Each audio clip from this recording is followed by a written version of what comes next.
Hi, Sweet Lotus family. It's Jessica with Sweet Lotus Mental Health.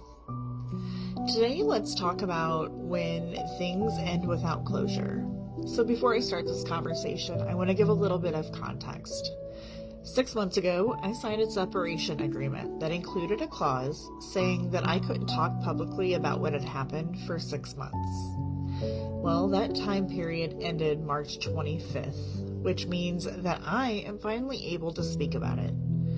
And before I do, I want to be very clear about something. This isn't about shaming a company or attacking anybody. That's not my goal. My goal is to talk about the human side of what happens when things end abruptly in mental health care and the emotional ripple effects that it can have for everybody involved. So let's talk about it. 6 months ago, I was scheduled for my yearly performance review. I went in prepared. I had pulled every metric out of my EHR that I possibly could. My patient numbers, my revenue generated, my no-show rates, my productivity, everything. I knew that in order to justify a raise, I had to generate at least 30% profit above my salary. So I came prepared with the data. And the numbers were strong. My caseload was over 500 patients. The next highest provider in the organization had a couple hundred fewer than that.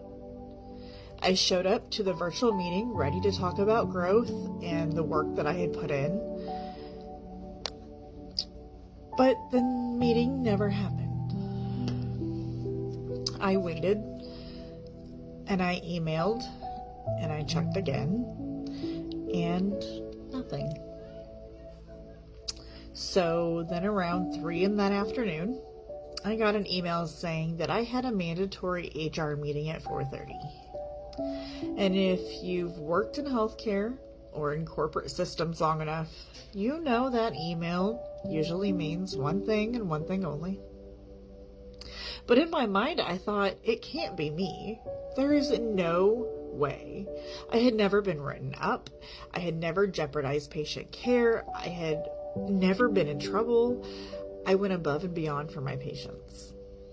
So I logged into the meeting thinking there must be some misunderstanding. Not me, no.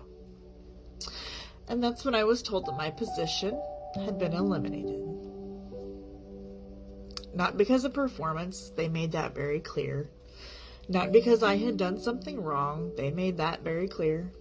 Just eliminated. But how can that be? And in that moment, there were 500 patients who would suddenly no longer have their provider. 500 people who may have felt like I just disappeared on them.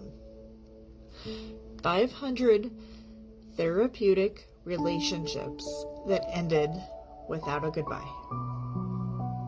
And when you work in mental health care, that part is really hard to sit with because we know how many of the people that we work with already struggle with abandonment wounds, attachment traumas, trust issues.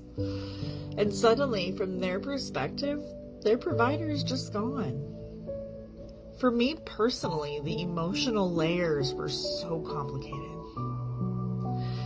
There was shock, there was anger, there was grief, there was confusion, there was also guilt. Knowing people might think that I abandoned them when that's the exact opposite of what I would ever want or would ever do. And the hardest part was not getting closure.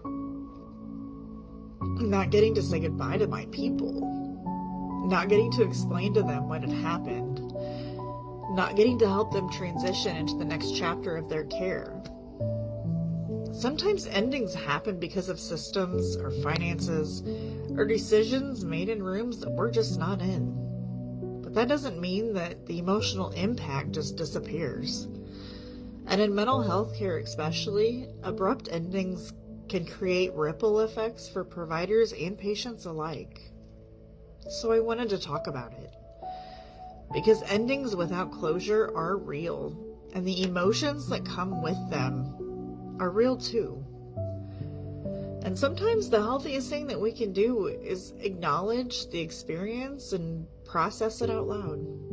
So let's keep talking about it.